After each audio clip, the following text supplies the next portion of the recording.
Assalamualaikum warahmatullahi wabarakatuh. Sakiraɓe wondaɓe e Jaygol Pulaku TV. Mi silminake dow moɗon, mi hofni on kala gonɗon nder duniyaru fuu. Ɗum nder rawa moɗon Adamu Haruna.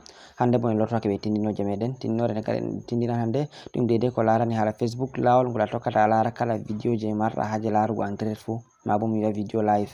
Ɗuɗɓe nder moɗon ɗo ƴamtomi ɓe mbiya yake fere goɗɗo hokkiɓe rendez-vous waɗai video live, mabo waɗai video en direct ha Facebook.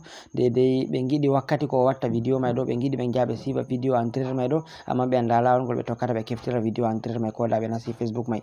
Ma bo to a yiɗi a lara deidei video ji ni ko ɗum journal ɓe gatta en direct e ko nandi be majum ha Facebook man ɗo, himɓe ɗo gala sina chaîne ji fere fere ni an kam. To a yiɗi a lara kala video ji gaɗoji en direct wakkatire man fuu, to a mari haje larugo ɗi ha Facebook, yawwa ngam mai ɗo watan video ɗo a hakkilo diga arande ha yahugo ragare heɓa pama deidei no ɗum warata.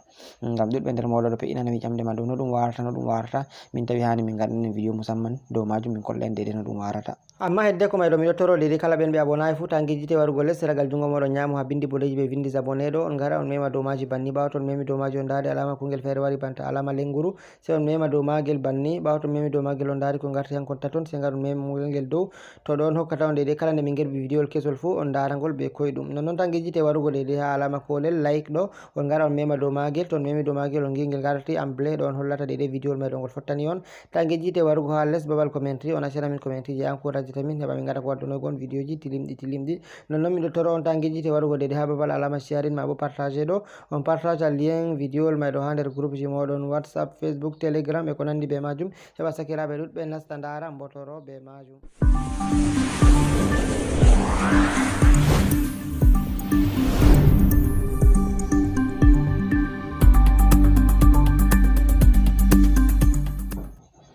Arande man ni to a wari a mari haje waɗugo ɗum a waran a nasta deidei ha dow Facebook maɗa. Nda Facebook am ɗo, ɓawo to mi nasti dow Facebook am maɓɓitanake am banni, sai mi wara deidei nda ha alama didi tati ɗi, mi tammi on dari ha mi cappani on ha didi tati ɗi, sai a wara klika dow maji banni. Ɓawo to a kliki dow maji sai a dirto les be hakkilo, a dirto les, sai to a wari nda deidei ha chatol ngol ha ɓe windi deidei voir plus, mi tammi a lari voir plus, sai a wara a klika dow majum banni.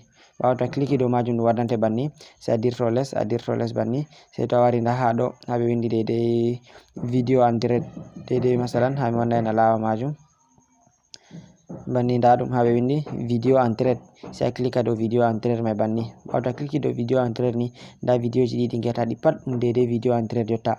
A laran ɗo windi deidei kuje be kuje ɗo boɗejum, a yiyan alama banni, nda ɗum holli en direct jotta video ɗo waɗa deidei en direct. Nda ɗo to a waɗan noni ɗo a yiyan deidei nda nombre himɓe sivoɓe video je oɗo man watta jotta, himɓe 197 to en dirtoto no les, nda ɗo ma ɗum video en direct, nda ngollo ɗo ni nda himɓe deidei sivoɓe video man ɗo, nda nombre maɓɓe himɓe 627 e ko nandi be majum. Nda ɗiɗi pat ɗum video ji en direct ni an kam.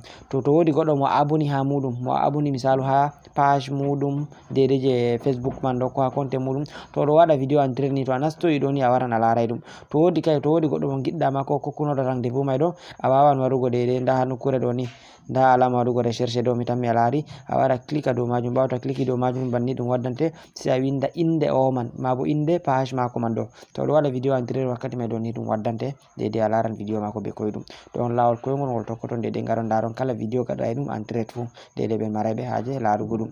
Ngam mai ɗo miɗo ɓedda siftinorgo on ta gejjite to on nastoyi deidei ha nder Facebook mai ɗo, on gara recherche Jaygol Pulaku TV, heɓa on gara on abona.